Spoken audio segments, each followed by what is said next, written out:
ठीक, good morning.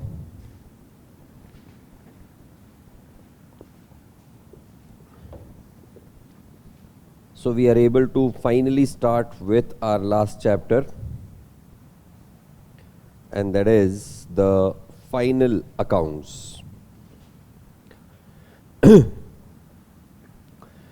Now what has been done till now, if you check it out, if you observe that from the point of recording, posting, balancing, preparation of trial balance, and then the rectification. In all these aspects, what we understood was कि हमने जितने भी transactions record किए ये ultimately क्यों record कर रहे हैं, क्योंकि हमें इसका फाइनल रिजल्ट चाहिए। वो फाइनल रिजल्ट कहां से मिलेगा, तो हमने कितना कमाया, या हमको हमने कितने एसेट क्रिएट किए, हमारे ऊपर अभी भी कितनी लाइबिलिटीज हैं। इस चीज को असेस करने के लिए, इस चीज को एनालाइज करने के लिए जो हमने स्टेटमेंट बनाए, that is nothing but what we call as the financial statements और द फाइनल अकाउंट्स। जो कुछ भी हमने अब तक किया, अगर ये नहीं किया होता तो हमने फाइनेंशियल स्टेटमेंट्स, फाइनल अकाउंट्स कैसे बनाने ये समझ ही नहीं आता। Because what we understood till now was what are the different types of accounts, how do we decide which account to be debited, which account to be credited. In fact उसके पहले हमने स्टार्ट किया था what is asset, what is liability, what is income, what is expense. उसके बाद हमने सीखा था व्हाट इज एन अकाउंट, फिर कौन सा अकाउंट डेबिट, कौन सा account credit, by the traditional approach, by the modern approach, and then we started doing the accounting. We did journal entries, we understood everything from the journal entry point of view. Then we went on to the concept of subsidiary books. We prepared the subsidiary books, we did the posting of those subsidiary books to the ledger accounts, and then we understood how do we do the posting of transactions to the ledger accounts. And after that we had come on to the point that how do we balance the ledger accounts, with the help of which we prepare the summary called as trial balance. तो इतना सब कुछ हम लोग कर चुके हैं। अब सवाल बनता है कि इन सब का आखिर रिजल्ट क्या निकलेगा और वो रिजल्ट कैसे निकलेगा।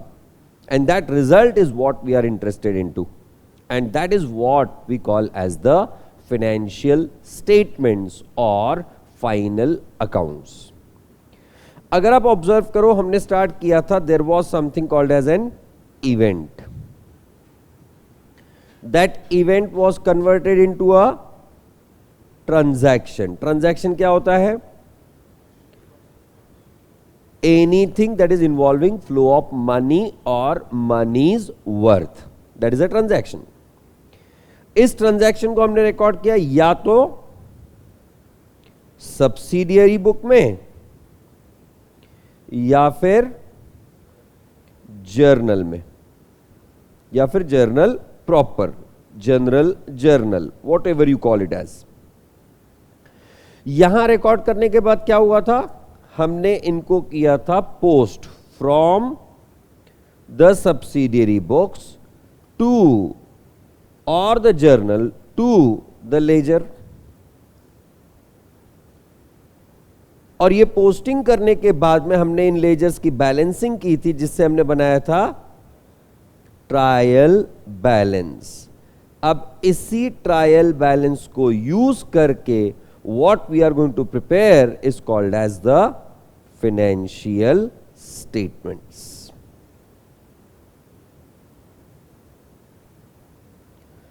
तो अब सवाल यह बनता है कि आखिर फाइनेंशियल स्टेटमेंट्स में बनाना क्या है हमको, क्योंकि पहला था हमें प्रॉफिटेबिलिटी फाइंड करनी है। बिजनेस ने पैसा कितना बनाया, बिजनेस ने पैसा कितना कमाया, ये आइडेंटिफाई करना है। So what does this financial statements include?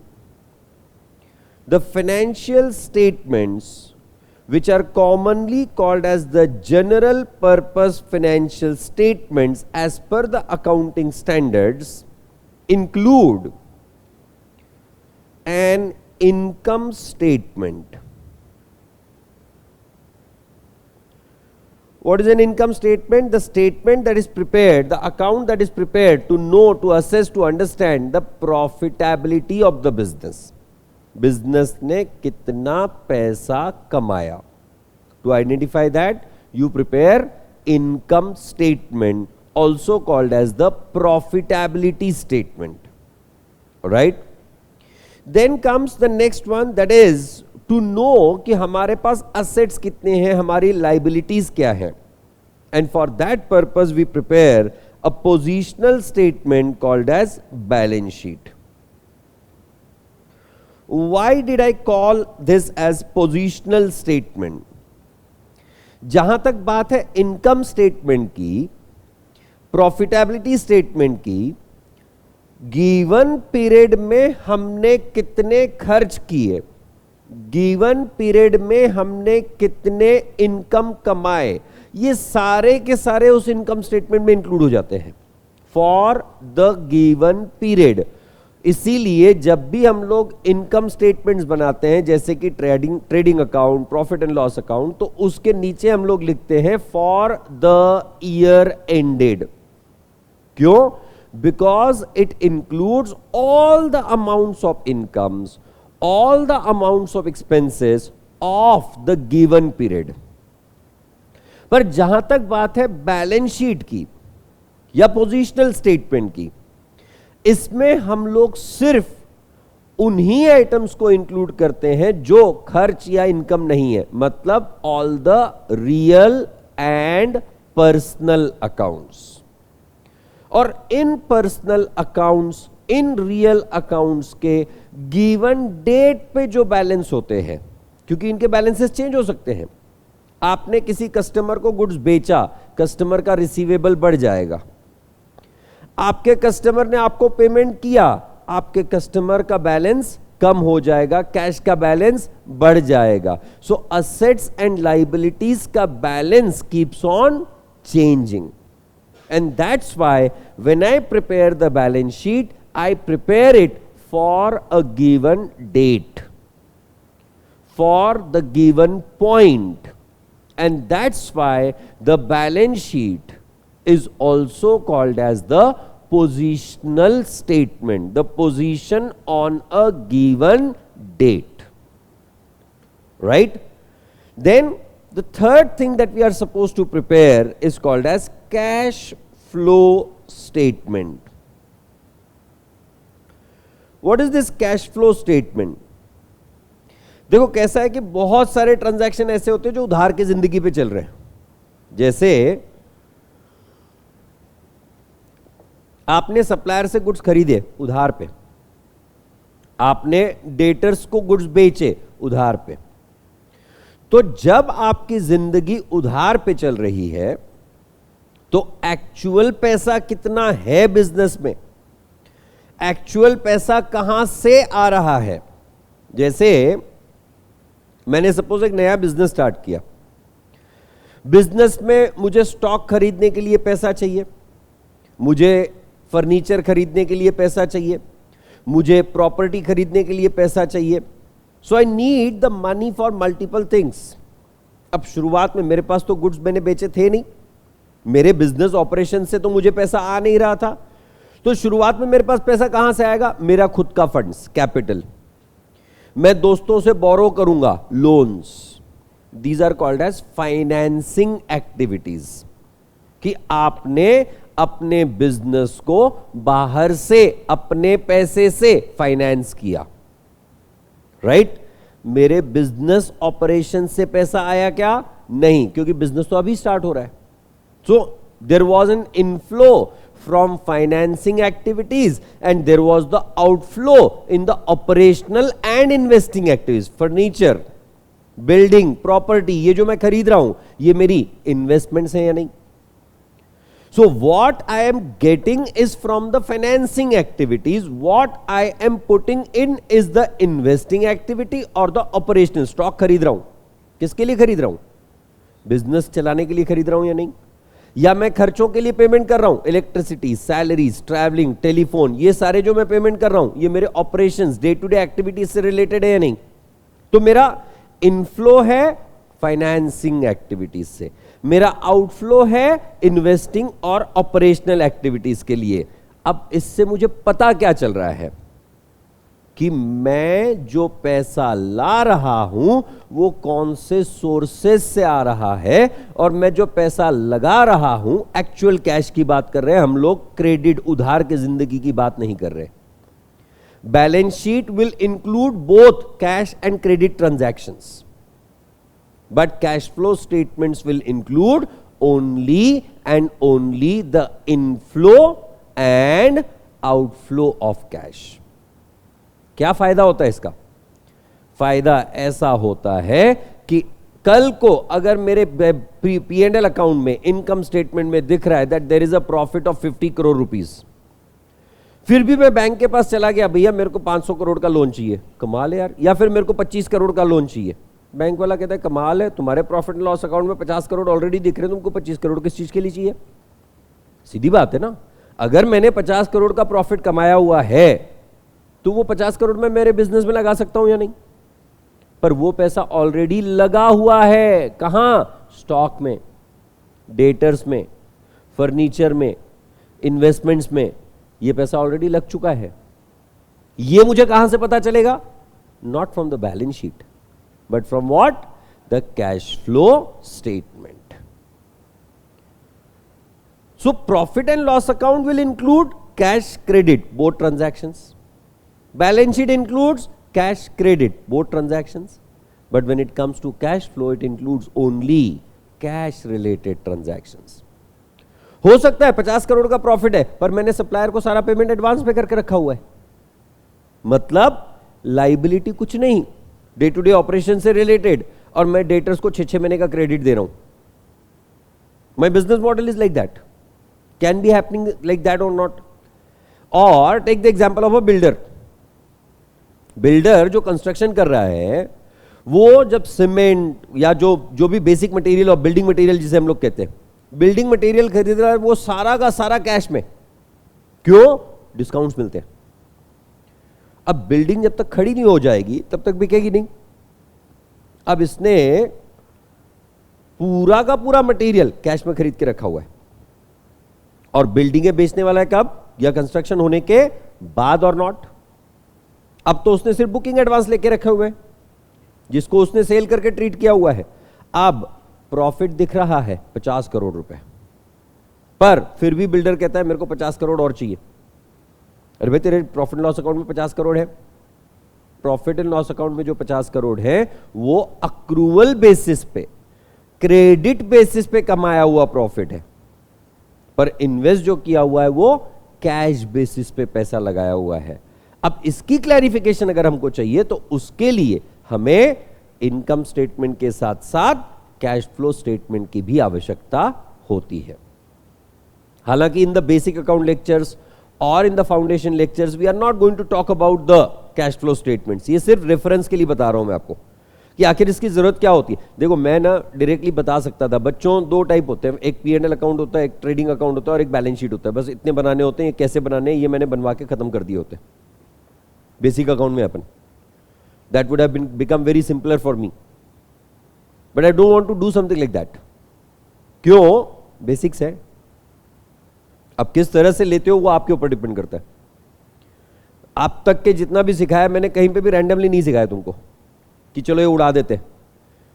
मैंने कोई भी चीज उड़ाने की कोशिश नहीं की, इसलिए यहां भी उड़ाऊंगा नहीं। यहां भी जो सिखाऊंगा वो बेसिक से, स्टार्ट से, राइट। देन आज का लेक्चर पूरा प्रवचन होने वाला है। हम जो एक्चुअल मतलब जो एप्लीकेशन ऑफ कंसेप्ट्स और ये सब चीजें करने वाले हैं, ये सारी की सारी चीजें कल से होने वाली है हमारी। हाँ, कल से लेक्चर ये 7:30 को ही लेना पड़ेगा क्योंकि कल से तुम्हारे सेशंस 8:30 को स्टार्ट हो रहे हैं। So tomorrow onwards it will be 7:30 का टाइम। Alright, sorry. हाँ, तेरे को और थोड़ा जल्दी उठना पड़ेगा इसलिए। वही टाइम। वो बोलता है इधर ही सो जा। क्यों? पार्टी कर रहा था? ऐसा क्या करवा रहे हैं तुमसे?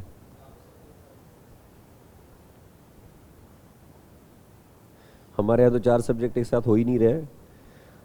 Well, so the third thing is the cash flow statement.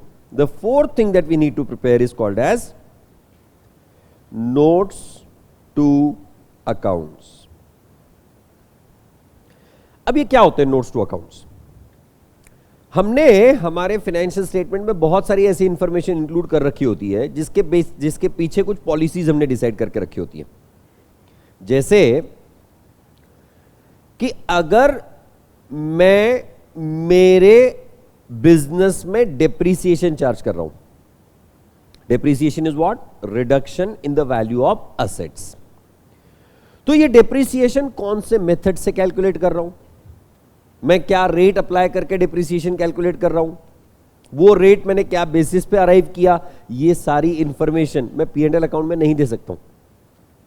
तो ये सारी इंफॉर्मेशन कहां से आएगी? In the notes to accounts. या फिर वैल्यूएशन ऑफ इन्वेंट्री की बात करते हैं हम लोग। जो हमारा स्टॉक बचता है हमारे पास, अनसोल्ड स्टॉक, हमने खरीदा और कुछ स्टॉक बेच दिया, कुछ स्टॉक बच गया, तो ये जो बचा हुआ स्टॉक है इसको हमको वैल्यू करना होता है as per accounting standard 2 valuation of inventories. When we do the valuation we are supposed to do it at cost or NRV, whichever is less. And on top of that there are certain methods of doing the valuation as well. तो हमने क्या method से inventory को value किया, हमारे inventory की value की cost कितनी थी, NRV कितनी थी, हमने क्या बेसिस पे उस वैल्यू को अराइव किया, ये डिटेल अगर हमको प्रोवाइड करने हैं तो that will be provided through the notes to accounts. या फिर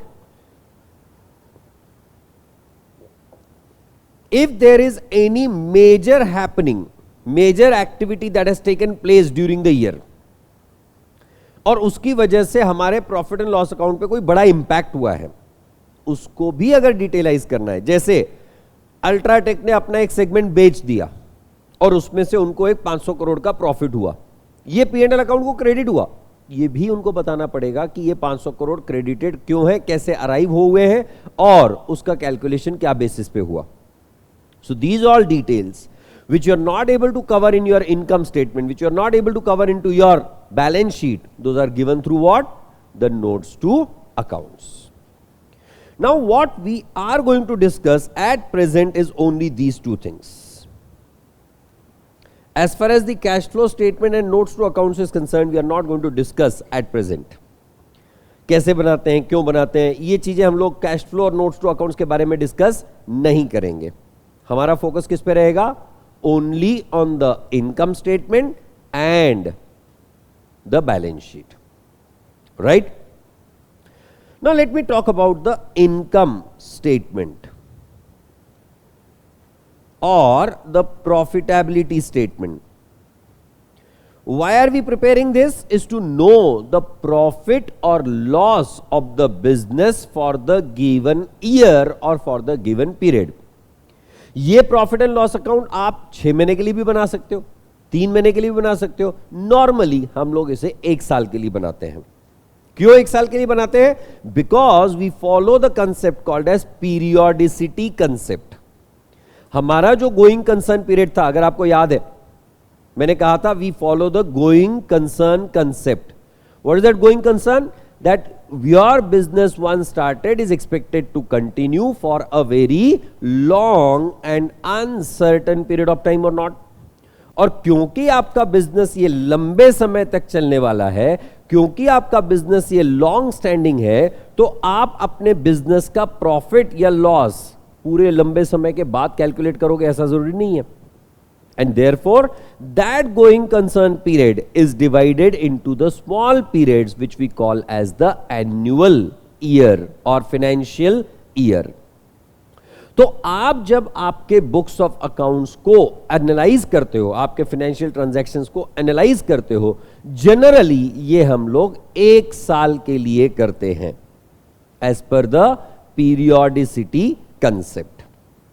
तो अब जब मुझे ये इनकम स्टेटमेंट बनाने हैं, it depends upon whether I am a manufacturer, whether I am a trader, or I am a service provider, based on which I'll decide that what all will be included in this income statement.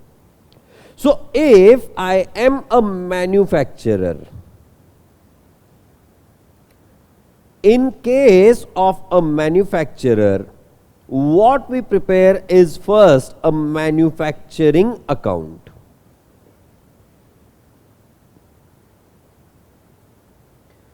What is included in this manufacturing account? This is basically prepared to know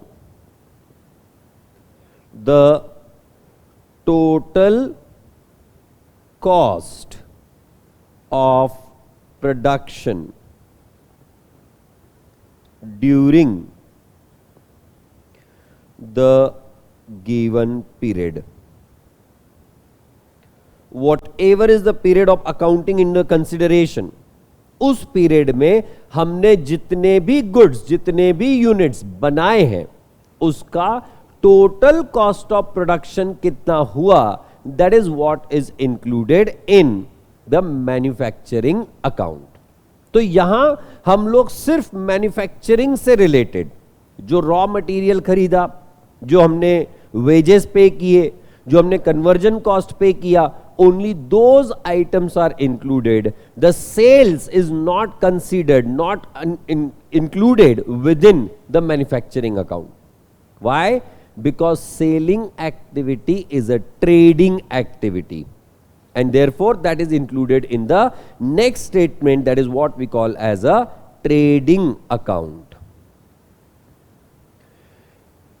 If you take the example of a trader, manufacturer क्या होता है, जो अब ये cup का manufacturer, उसने खरीदा क्या, तो क्ले और वो जो फोर्सिलिना मटेरियल होता है वो खरीदा, उसमें उसने पानी या अदर केमिकल्स मिलाए, फिर उसको उसने कप का शेप दिया, कप का शेप देने के बाद में उसका कलरिंग किया, कलरिंग करने के बाद में उसका डिजाइनिंग किया, डिजाइनिंग करने के बाद पैकिंग किया, पैकिंग करने के बाद बेचने वाला है. खरीदा क्या था, क्ले, बेच क्या रहा है, कप.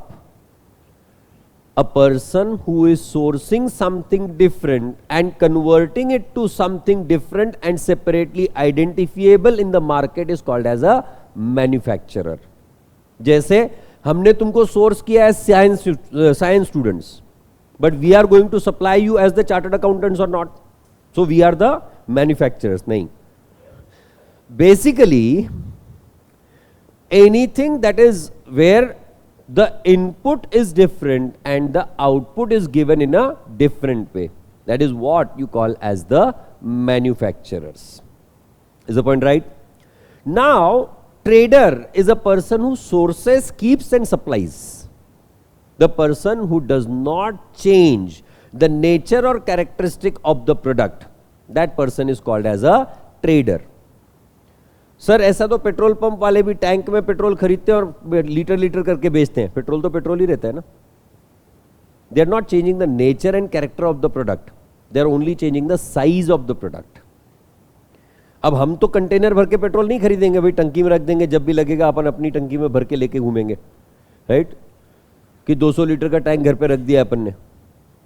एक्चुअली कंसेप्ट होना चाहिए, नहीं 200 लीटर का टैंक गाड़ी के ऊपर ही भर के रखे घूमेंगे, जब भी जहां भी जाना होगा वही टैंक में से यूज करेंगे.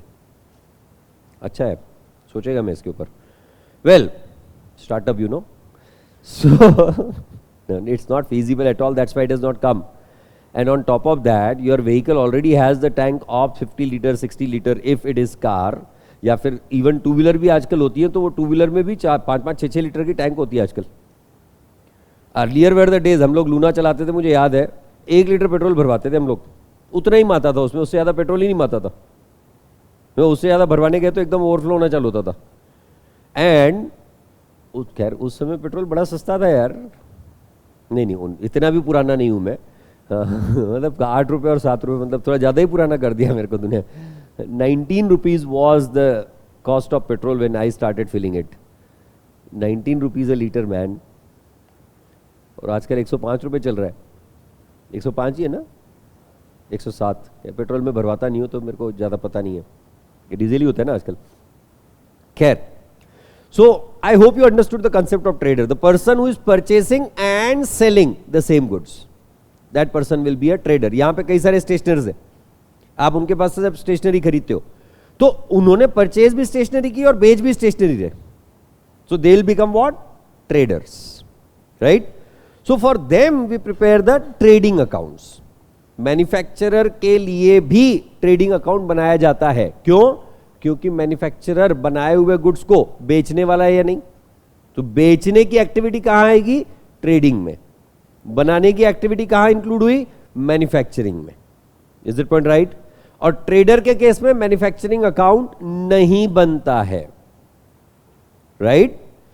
हाँ, इसका मतलब यह नहीं कि ट्रेडर खुद संता है इसलिए वो trading account, sorry, manufacturing account नहीं बनता है. संता बनता, यू नो. ठीक है, बकवास था, छोड़ो. No, why do we prepare trading account? Thank you. Why do we prepare trading account is basically to ascertain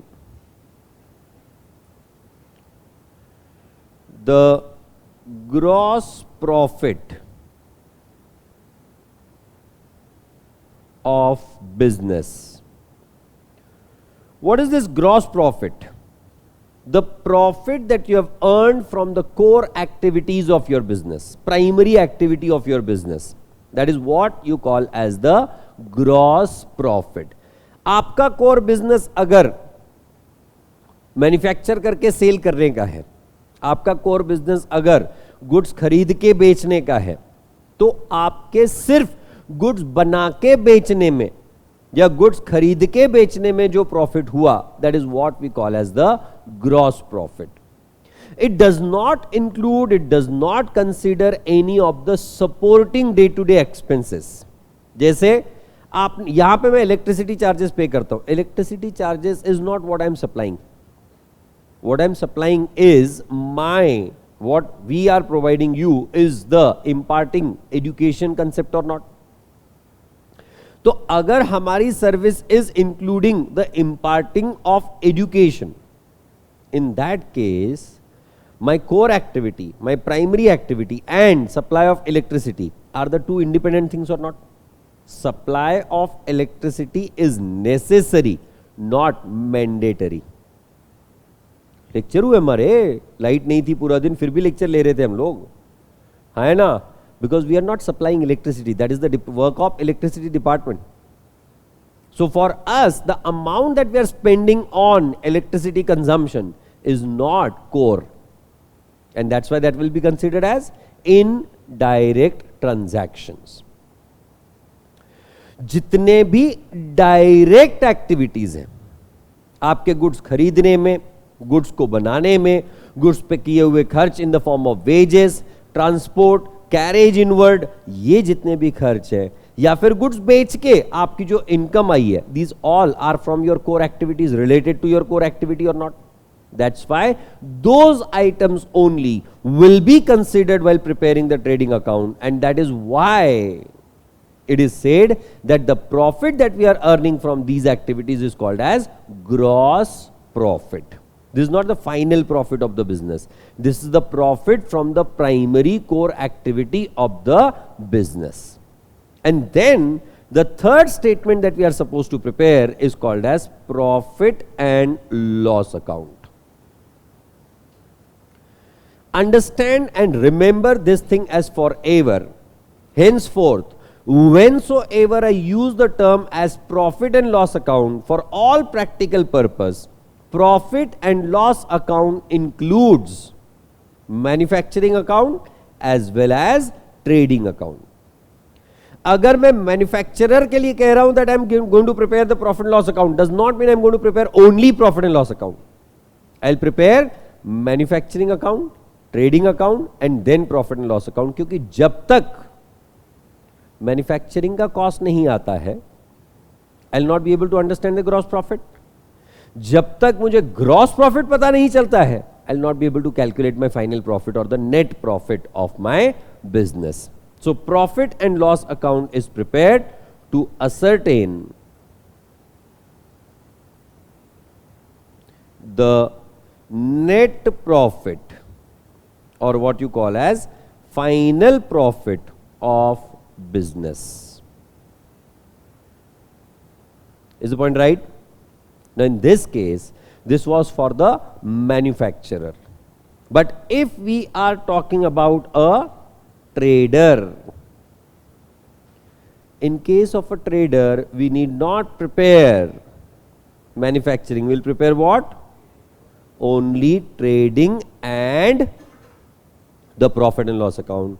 Whereas in case of a service provider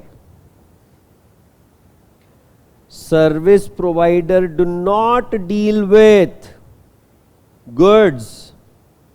Service provider is only providing the services or not. So he will not prepare manufacturing or trading account. He'll prepare only the P&L account or the income and expenditure account. In case of service providers, instead of the term profit and loss account, we use the term as what? The income and expenditure account. Is the point right for everyone? अब इन सब के formats क्या हैं? What all is included in these formats? At present, I am not going to talk about the format of manufacturing account. We'll focus only on the formats of the trading account and the profit and loss account. How do we prepare those formats? Then also we have to talk about the balance sheet. और उसके बाद हम decide करेंगे कि आखिर हम लोग के फाइनेंशियल स्टेटमेंट्स बनाने के सोर्सेस क्या हैं. एक तो सोर्स हमको पता चल गया, ट्रायल बैलेंस है, क्योंकि ट्रायल बैलेंस में जितने भी आइटम इंक्लूडेड है उसी के बेसिस पे हम लोग हमारे फाइनेंशियल स्टेटमेंट्स बनाने वाले हैं. उसके अलावा there is another source of preparing the financial statements, and that is called as the adjustments or the additional information. अभी adjustments क्या है, additional information क्या है, इन सब के formats क्या है, these all concepts is what we are going to start with in tomorrow's lecture. Tomorrow, as I said earlier, we'll be meeting at what? 7:30. Is the point right? So that's it for the day. Thank you.